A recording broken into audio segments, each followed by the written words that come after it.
Lectures are held monthly on the third Thursday at noon. Today we are in room 303 on the third floor of the City County Building at 555 South 10th Street in Lincoln. A detailed schedule for this series, as well as information about all of the Society's programs and services, can be found on the Society's website at www.nebraskahistory.org. If you are not already a member, and there are membership forms back there, I encourage you to join. Benefits of membership include a subscription to Nebraska History Magazine. I was just reading some of it this morning. And a copy of the Society's newsletters. These come out quarterly.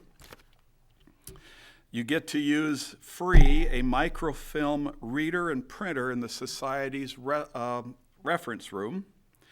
There's free admission to the Society's 7 historical sites, and I have a flyer back there about those. And always, every day, a discount in the Society's landmark stores at the state capitol or at Chimney Rock right now. Before I introduce today's speaker, I want to thank the Nebraska State Historical Society Foundation for the financial support which allows us to tape and broadcast these programs on public access television and on the Society's YouTube page. To find that page, just type, just easy to remember, youtube.com/user/Nebraska Historical into your browser search. There are over 130 past brown bags on YouTube. Our speaker today is Sheryl Schmeckpeper of Norfolk. Sheryl graduated from Norfolk High School in 1972. After a 20-year career in professional photography, she returned to college and earned a bachelor's degree in journalism from Chadron State College in 1995. She started working as a reporter and editor for the Norfolk Daily News in the fall of that year. She has served on the board of directors of the Alcorn Valley Museum in Norfolk and the board of trustees of the Nebraska State Historical Society. She has been involved in a number of other community projects in Norfolk. Her topic is Norfolk, Nebraska, the first 150 years. Sheryl says to ask questions anytime during her presentation. Please join me in welcoming Sheryl Schmeckpeper.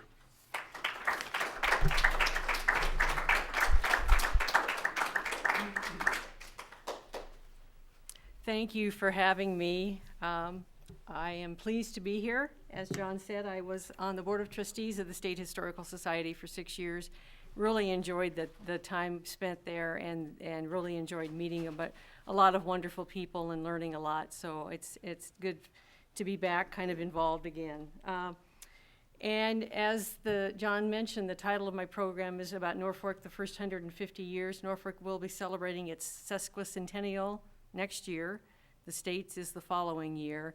So we are in the midst of planning a celebration for next summer. So if all of you, any of you who have an interest in Norfolk, you're welcome to come and join us. So, and I'll tell you a little bit about how this book came about.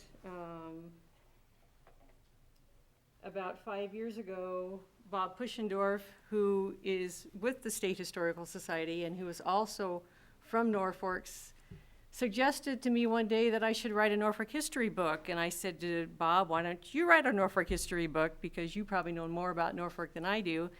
And he said he didn't have time.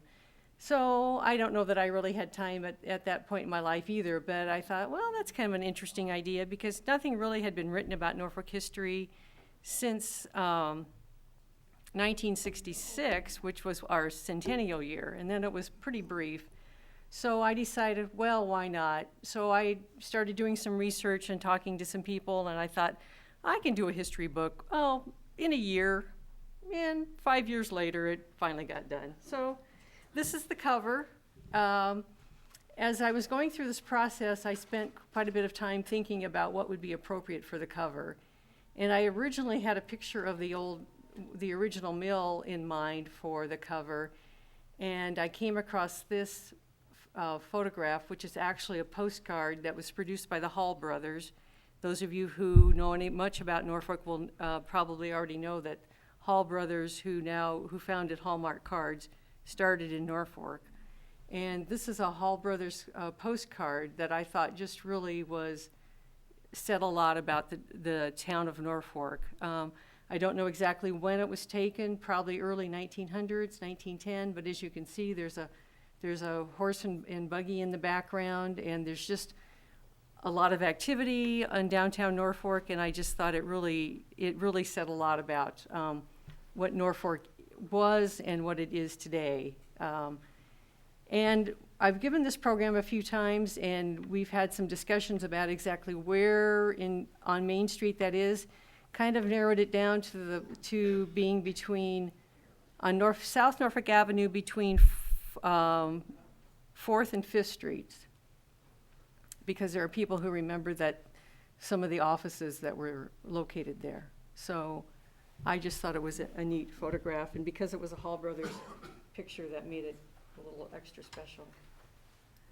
And a gal that I work with at the Daily News loaned me this photograph. Obviously, it's just a log cabin. This cabin actually stood west of Norfolk, and this photograph was taken probably in the 1960s, so that's how long this cabin survived. It's just kind of an interesting example of, as I'm sure all of you know, what our forefathers would have lived in when they came to Norfolk. And I guess I should explain a little bit about how Norfolk began. In the summer of 1865, 3 men from Wisconsin came down to what is the Norfolk area now, that area on the Elkhorn River, because there was a contingent of people, German Lutherans in Wisconsin, who were not terribly happy with where they were with the land and so forth, and they were looking for a new home. They had heard good things about this part of the Elkhorn Valley area, so they sent some scouts out to see what it was like. They liked what they saw, and they went back to Wisconsin and said, it's good country, good water, good farmland, and I think we should move. So the following summer, in the summer of 1866, I think it's a contingent of like 42 families loaded their covered wagons and made the trek and arrived in July of 1866 and homesteaded the land and built their houses and built their cabins and so forth. So that's how it all began. And the rest is history, basically. And as most fledgling communities at that time, initially the farmers had to take their crops someplace else to be processed.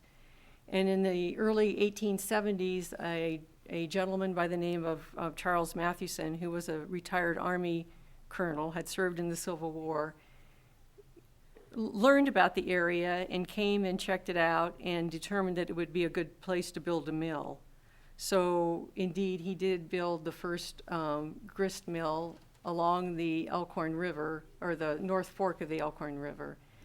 And it's located in the spot where that would be right now 1st Street and between Norfolk Avenue and Brosh Avenue. So it basically dictated the location of the town.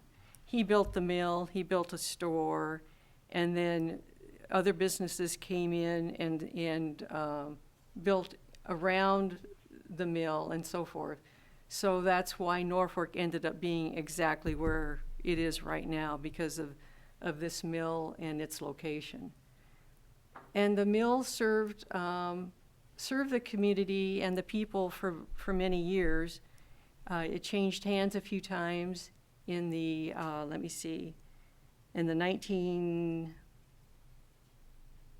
eventually it was sold to the Bridge family, and it was eventually switched to just processing livestock, feed, and so forth. And then in the 1970s, it was demolished, and the mill was moved to Omaha Avenue. And this is a photo of the mill coming down in 1976. And as you can see, it was had changed quite a bit from the early days, but it was one of the most important features of Norfolk for many, many years. And after this was torn down, they built a kind of a little shopping center, but that is still called the Old Mill Plaza. And people who live in Norfolk probably drive by it hundreds of times and have never noticed that on the sign where the mill was is a picture of the original mill. So it's a pretty important place in Norfolk's history.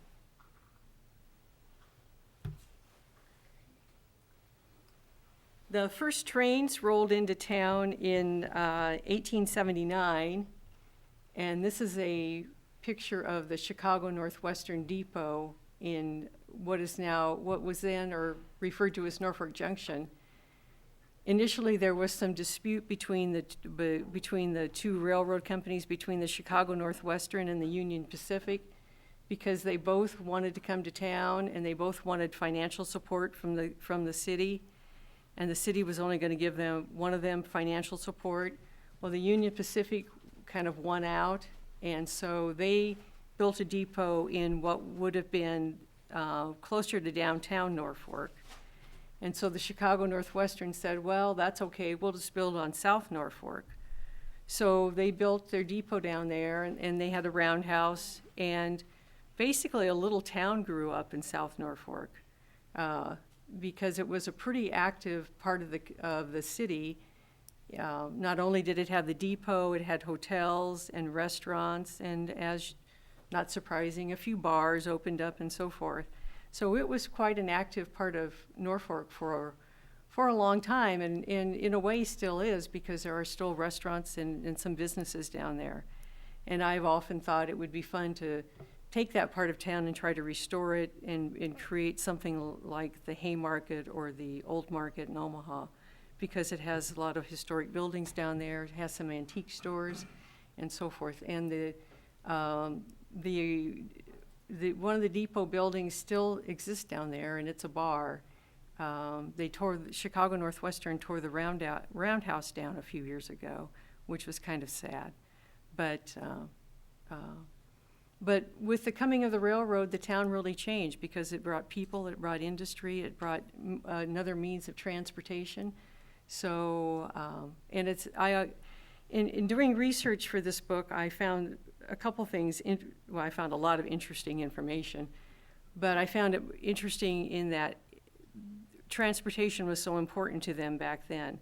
Right now we're still talking about transportation, how important roads are and the money to build roads and so forth. But it was important back then because they understood that farmers had to get their products to markets, and people needed to be able to move goods back and forth and so forth. So when the trains arrived in Norfolk, it was a pretty big deal.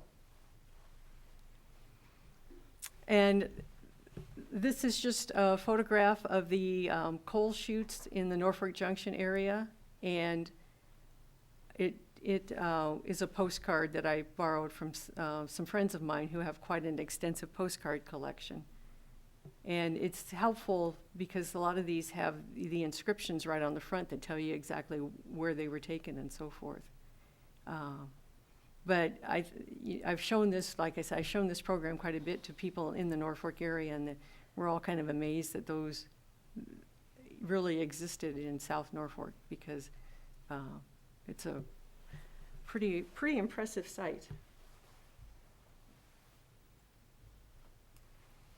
And this is another photograph of the railroad yards in South Norfolk. And again, I just find this photograph to be pretty impressive because it shows you how busy the railroad yards were and how many trains were coming in and out of Norfolk at one time. Again, it's especially interesting because it has the inscription on the front. It says Norfolk, Nebraska, October 18th. We'll be back sometime tomorrow, Frank. So it's just fun to look at those inscriptions and read consider the fact that these were used, these picture postcards were used as a means of communication. Now we have the internet and email and everything else, so Facebook.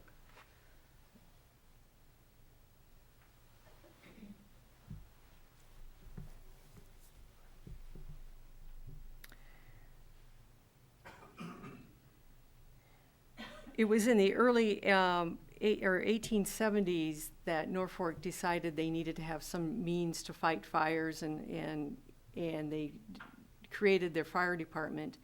And this is just a photo of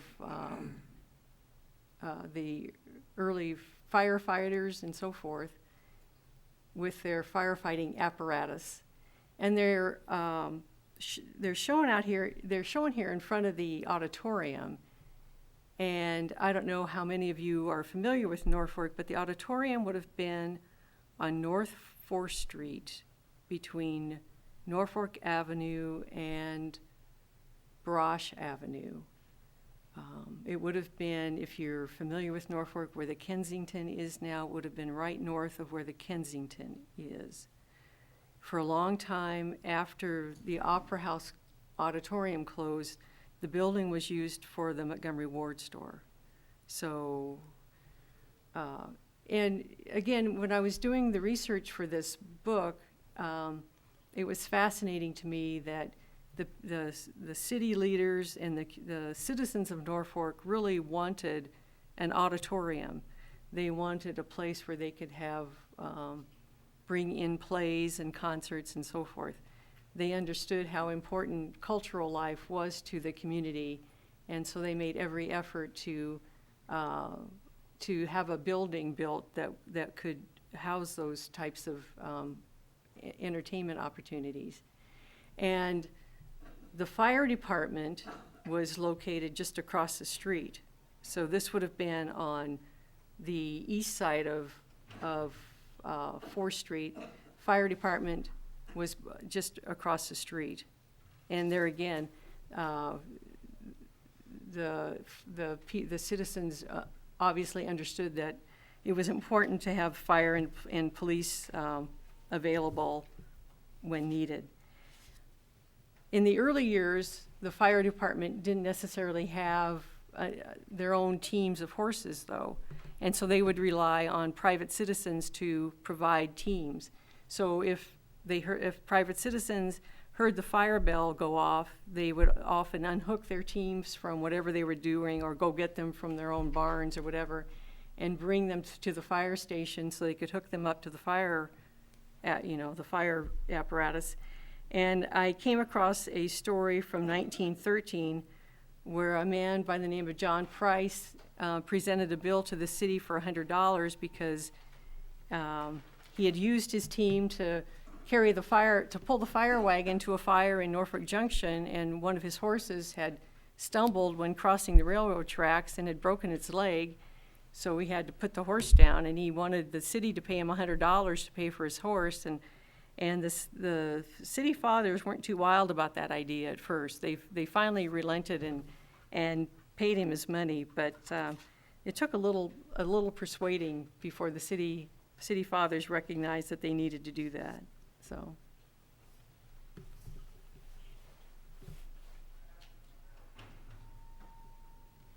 This is just an early shot of downtown Norfolk, Main Street looking west. Shows you some of the buildings and kind of a little snapshot of what life was like. I'm guessing probably early 1900s. In some of the other programs that I've given, we've tried to decide exactly where this was taken, and I think we've kind of figured out it would be at about the corner of 2nd Street, looking west. Because if you can look at some of the buildings today, you can see, some of this fancy work up on the tops of some of the buildings. Some of that is still there. So again, it's just kind of an interesting look at early Norfolk. And this is just basically the same thing, or a little bit, and just another photo of early Norfolk. And this gentleman and I were talking before the program about the WJAG building, and this would be at about 7th Street and Norfolk Avenue. And the little white building is where WJAG, the radio station, was located for a long time. And across the street, am I correct that Chicago Lumber Company would have been right across the street from that, right? So.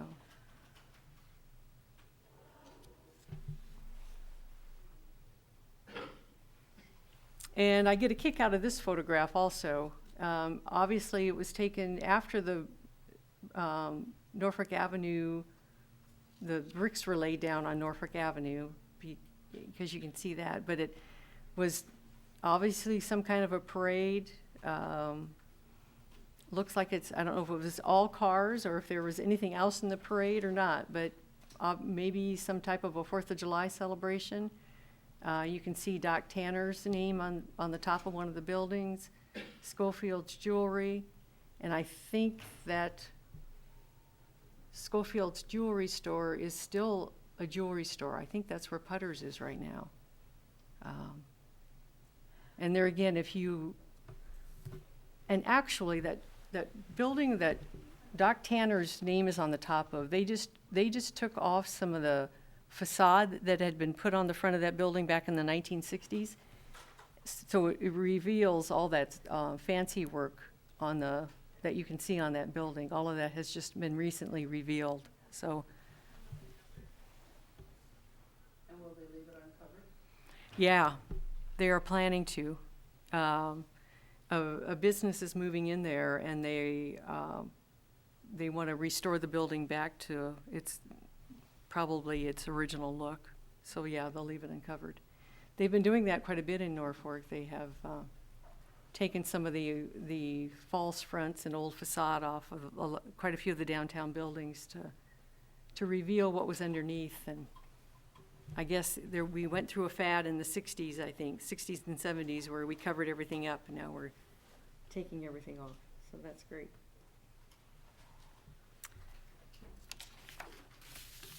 The Norfolk Hospital for the Insane opened in Norfolk in 1888, or right outside of Norfolk. And there again, this was a facility that the people of the city of Norfolk really fought hard to get. They recognized the economic impact it could have on the community. And in the early 1900s, they had a fire there that destroyed several of the buildings. And this is just a photograph after the fire. A couple people were killed in the fire, but it was rebuilt. And this is just another photograph of the fire. The hospital is interesting in that, as some of you might know, that it was pretty self-sufficient. The people who lived there often had jobs. They worked in the facility. There were gardens and a dairy, so they produced a lot of their own food and so forth. And they had entertainment. They had a theater inside the hospital. And this is a photograph. I don't know what year, but obviously some type of a program or concert that took place in the hospital. I'm assuming it was the 4th of July, but I've talked to quite a few people who work there and remember the theater, remember the tunnels, remember what life was like in the hospital back in the 40s and 50s. And as you know, it's changed through the years. Now it's a treatment facility for sex offenders. But the hospital for many years had quite an impact on Norfolk's life. So.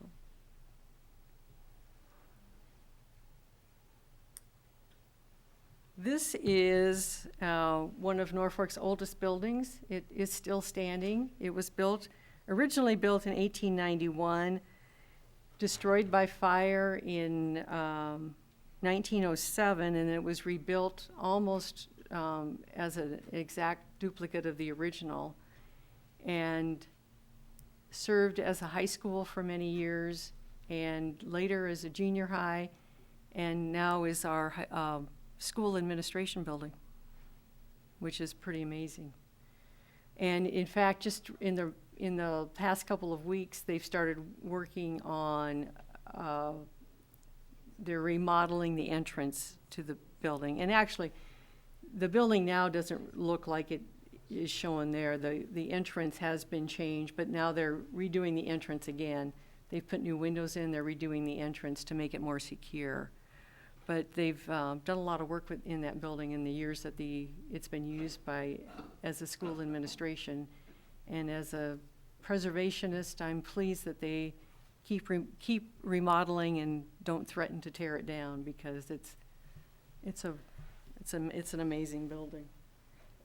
But if you talk to somebody who works there, they'll probably tell you the stories about the bats in the building, and they'd probably say they'd like to have a new one, but and they do have bats in the building. So this is back in Norfolk Junction, where the Chicago Northwestern built its depot. And as I said, Norfolk Junction became a little community all of itself, had the hotels and bars and restaurants and so forth. And I've worked for the Daily News for 20 years, and through those years I've heard lots of stories about tunnels and things like that went from one building to the other building, or went from Norfolk Junction to other parts of the community. And some of those tunnels were especially popular during Prohibition. And I think a few years ago, when I think Lori Pilger's here, I think she worked for the Daily News too. She may have been in on some of this. We tried to investigate some of the tunnels. And there, if you go in the basements of some of these buildings, you can see some evidence that maybe there was a hole in the wall that was bricked over or that type of thing.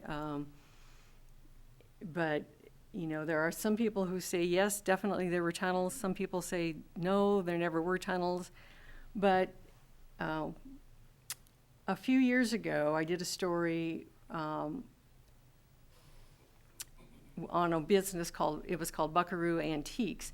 And if you go into the basement of the antique store, there's the pillars in the basement are hollow. And the story was that during Prohibition, they would have little parties down there, and that the person, the spy, or the person, somebody was at the front door keeping watch, and if the police came a little too close, they would create some kind of a code so that people would stash their booze in the little hollow beams in the basement. I don't know. I would think that it wouldn't take a very smart policeman to go knock on the beams to see if they were hollow or not. But anyway, it's kind of interesting folklore to think about what may have gone on in Norfolk Junction or all over Norfolk during Prohibition. And one of the most interesting stories I uncovered was the story about, there were stills and things like that in the main part of Norfolk during Prohibition.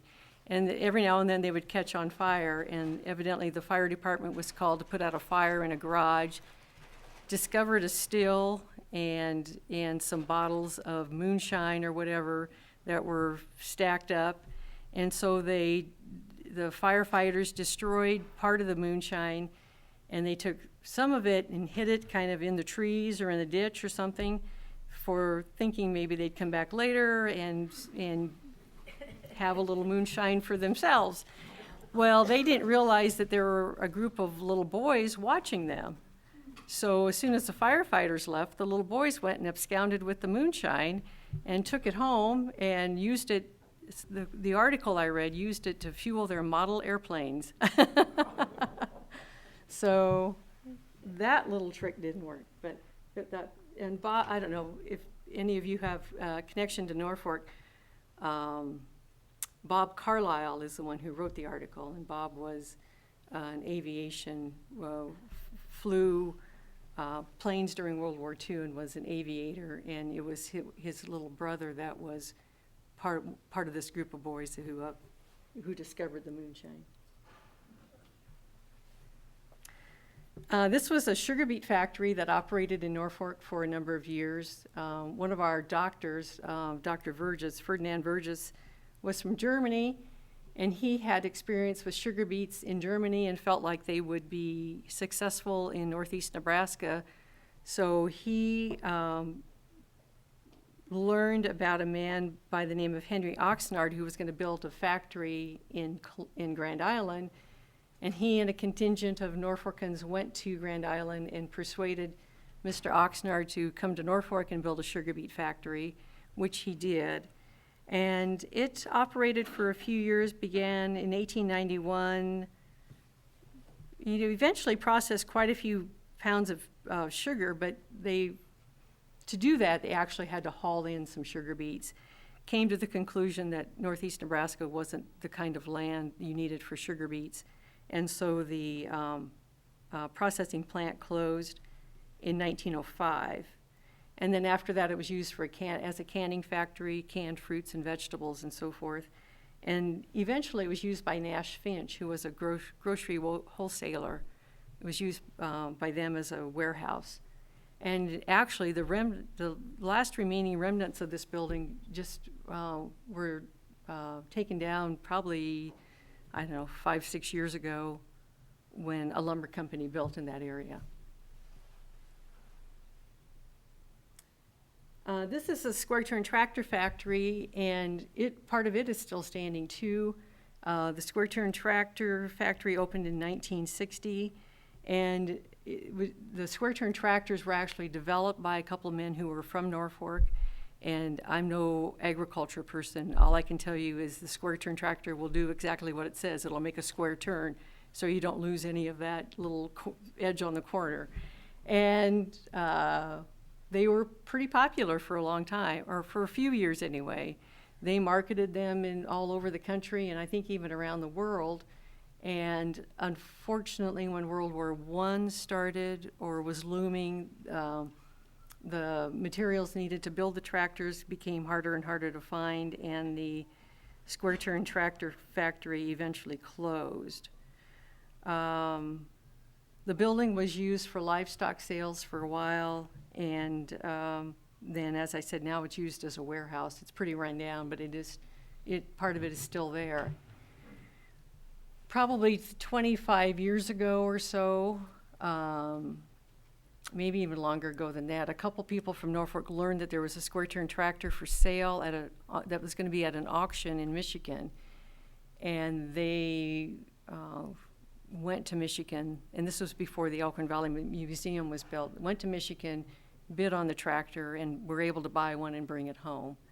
And it's one that had kind of made its way from Norfolk to Alliance and kind of somehow ended up in Michigan and was going to be on this sale. So at least we do have one square turn tractor in Norfolk. So if you're ever in Norfolk, stop at the museum, see the square turn tractor. This was a federal courthouse that was built in 1904, and this again was one of those buildings that city fathers recognized that we really had a need for, and they went after it and got it. This building also still exists. It's probably, I consider it one of Norfolk's one of our pride and joy, because it's a great building, and was used as a courthouse and post office until the 1970s, then was sold to private individuals, and it was used as an office and so forth. Today it's owned by a couple of people who have an accounting firm, but they have just recently are just finishing up a renovation project that they received assistance with the new historic tax credit bill that was passed a year and a half ago. So using historic tax credits, they were able to go in and do some renovations. And part of that, at some point in this building's life, somebody had come along and put carpeting over the marble floors in the lobby. So they've revealed all the marble floors. It's an amazing building because in the 1920s or 30s, they decided it was too small. So basically they added another building to the north that echoes the original building, So they doubled the size of it, and you would never know that it was ever really added on, except that if you look really close at it, if you're driving down the street, you can see, where the two sides meet. But where it's really interesting is if you're able to go inside and you go up into the attic, because the old portion of it is built with with lumber, rafters and so forth. You go across the threshold, and the other half is all built with steel. So This building is still there? still, yeah, building is still there. And it's called the McMill Building. And the McMill is a play on the Roman numerals for 1903. And when it was bought by private investors in the 70s, they came up with that. I think it's pretty clever, because everybody thinks McMill was somebody who bought it. It's actually just a play on the 1903. But I'm pleased because the people who have it now really have an interest in keep preserving it in its natural state. They even, this recent renovation, they have a lot of offices in there, but they've even taken off some of the 1970s woodwork and tried to replace it with woodwork that matches the lobby that would have been the original oak, wider woodwork. I think I need to hustle through this. This is the corner of Norfolk Avenue and 5th Street. As you can see, it says the Pacific Hotel right down the middle. The Kenningstein family built the hotel, and then about 20 years later, they tore it down and built the Granada Theater. And I always tell people, if there's two buildings in Norfolk that most people wish they could have back, it'd be the Granada Theater and King's Ballroom, because those two buildings seem to have impacted 90% of the people who ever had any connection to Norfolk in some way. This was a beautiful theater, typical 1900s theater. That was the inside of it. And I think if we could have saved it, it could have been our mini version of an Orpheum or that type of thing, because it was a cool place. But it's gone. Unfortunately, it's gone. Johnson Park, built as a WPA project in the 30s, heavily damaged by the flood of 44. And since then, it's kind of steadily gone downhill. For years, this was the site of the nativity scene, where I was a kid at the time, you drive through and they had the music playing and the lights, and it was just a really cool place. There is an effort to restore it, to restore the park. I don't know if we'll ever get it back to look like this again, but there is an effort to restore it. City Auditorium, I don't know if you're following Norfolk news. This was the topic of some debate a few months ago, because the city just recently gave the building to the YMCA to use for their gymnastics program. Again, this was a WPA project built in the 1930s, and again, one of those buildings that the people of Norfolk were just thrilled to have, because they understood the need to have a community center. And built during the Depression. This was taken during their dedication, and the dedication was like a 3-day party. They had parades and dances and banquets and crowned a queen and all sorts of things. King's Ballroom, King's Park, North 4th Street, Riverside Boulevard was probably I called it in my book, I called it the epicenter of Norfolk activity for many, many years. Had the ballroom, had the swimming pool, had a roller coaster that was said to have been one of the biggest roller coasters in the country. This picture is, I'm assuming that these are the workers who are building the roller coaster. And people who look at this say, Norfolk had a roller coaster? Yeah, I don't remember it, but they did for a while. And this is a swimming pool at King's. I think this probably was taken in about the 60s. The ballroom itself was built, burned down, built, burned down, built, went down the river in a flood, and then rebuilt.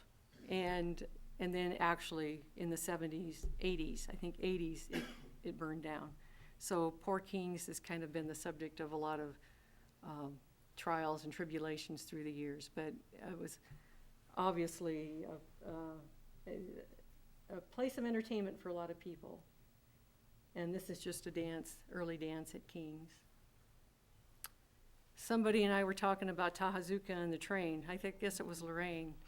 And Tahazuka Park, south of town, had the little zoo for a while, had the lagoon, and for many years, Per Wagner operated that little train, took kids on train rides around the park. And even the little zoo probably was there until the 60s or maybe early 70s, I'm not sure. I remember the zoo, so I don't remember the train. The story is that when the first settlers came to this point on the Elkhorn River, the Indians said, don't settle here because it floods all the time. Well, we're Germans, we're stubborn, we settled there anyway, right? And it flooded all the time. In the research I was doing, about every 2 years, they would write about a major flood. And this was March 28th, 1912. As you can see, it's flooded. Happened all the time.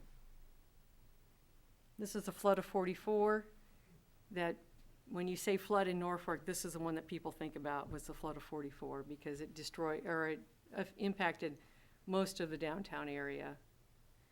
Happened because it rained upstream and everything just kind of kept coming our way. And I think most businesses downtown had water in their basements. And I ran across an article that said the Daily News published because they carried their employees through the water into the building. So that's what happens when you work for the newspaper, right? Chicago Lumber Company, 48. And, still, if you say fire in Norfolk, people say, oh yeah, I was in Norfolk in 48 when the Chicago Lumber Company company burned down.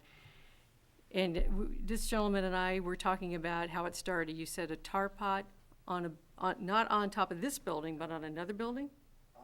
On the right side of the picture, on the corner there was a bar, and next to it was a sandwich shop, and they were tarring one of the buildings, and it overflowed, and the fire department came, didn't have the right chemicals to put the fire out with, went back to get them.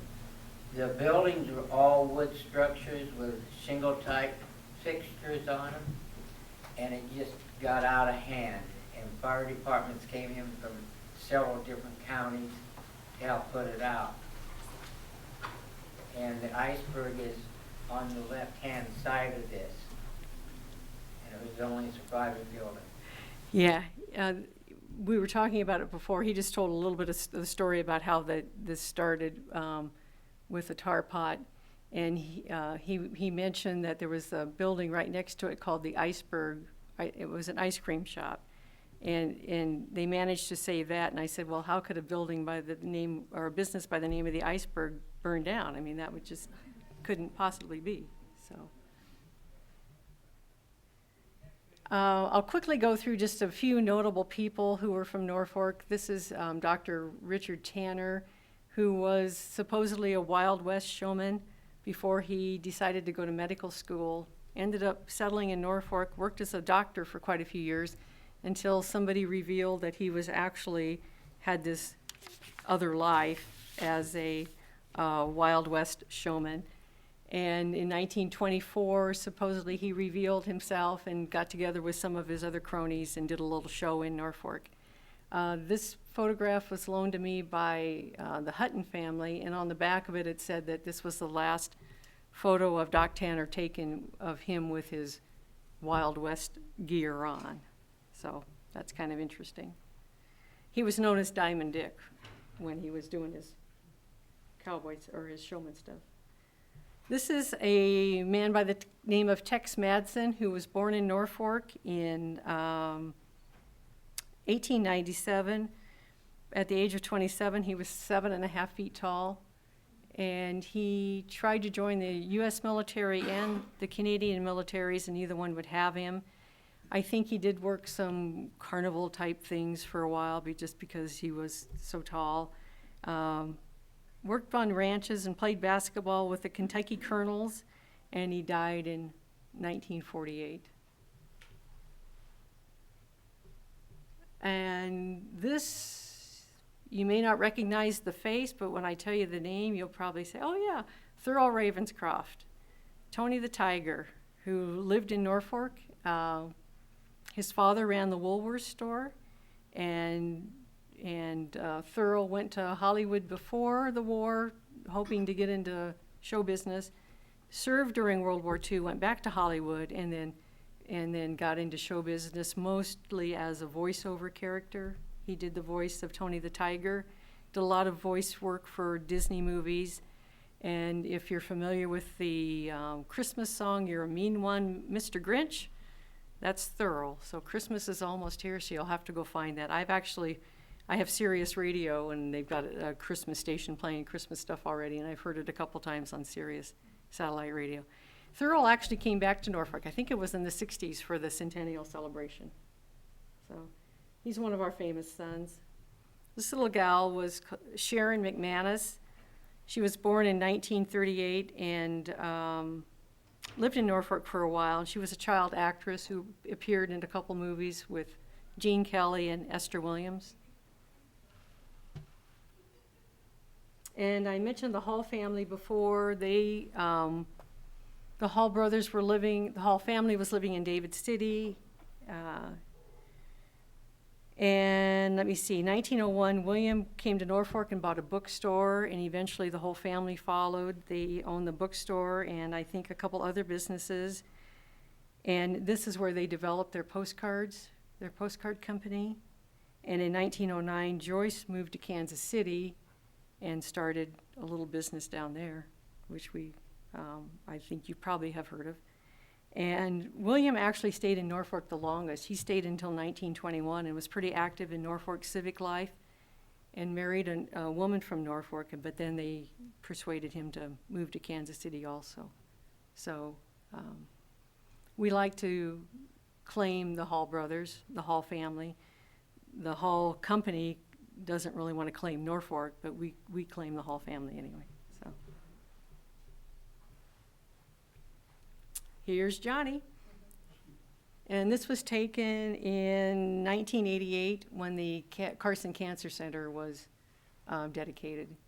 And as you know, Johnny's been pretty good to Norfolk, has supported our hospital, our theater, our museum, our library, and senior center, and so forth. So he's obviously one of our favorite sons. And again, doing this research, I was kind of astounded by the number of political figures who have been in and out of Norfolk at one time. John Kennedy was in town in 1959 while he was campaigning. I don't think he was here very long, but long enough to at least get off the plane or whatever and get as far into town as the Hotel Norfolk, and have a luncheon and meet with some people.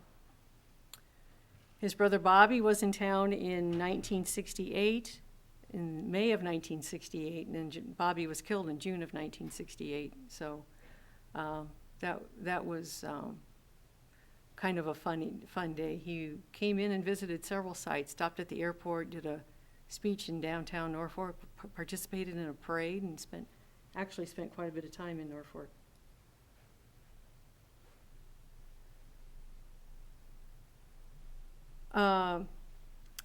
And I'll mention this quickly, but Teddy Roosevelt was also in Norfolk. Thomas Dewey was in Norfolk. Several other rather well-known politicians were in Norfolk. And this is basically how it all started. Photograph was taken in 1929, and this is these people are the last. What was then the original settlers, the group that was remaining of the original settlers who came and settled in Norfolk in 1866. So this was the last photograph that we have of that group. They all look pretty happy, don't they? When was this taken? 1929 in Hotel Norfolk. So there you have it. Thank you. I'll take questions if there's any questions. You remember our conversation about how to pronounce Norfolk? And I said it was originally called something else before. It was North Fork. He asked about, okay, I'm sorry, were you, And somehow the name got to Norfolk because when mail would come, I don't remember how it goes, but anyway, they kept putting Norfolk on it instead of North Fork. So, yeah, he asked about the name because there's so many stories about how, is it Norfolk, is it Norfolk, is it North Fork? There's so many stories out there, and most people who live there call it Norfolk. We put the R in it. If you look at the spelling, it's actually Norfolk. The story has it that that when we applied to have for the post office, we asked to be called North Fork, North, and the post office thought. See, there's been so many stories, I can't even remember it myself. And the post office came back and said, well, surely they must mean Norfolk, as in Norfolk, Virginia. So they named us Norfolk. But then about 10 years ago, or more than that, I found an article that Lori Pilger had written that said that we actually applied to be Fork City. So I don't know exactly how we went from Fork City to Norfolk. But yeah, there's all kinds of stories, and I don't know that anybody really knows the truth or that will ever actually find out the truth. But it's interesting because 150 years later or 140 years later, we're still trying to figure this all out. So I guess it's something to talk about anyway. So, yes? I haven't been to Norfolk very often, but there was kind of a famous restaurant on the highway, I would guess north of town. I don't know what the name of it was, but they had good food and drink if you were so inclined. He was asking about a restaurant north of town. Well, it was on a highway that was going north, I think, through town.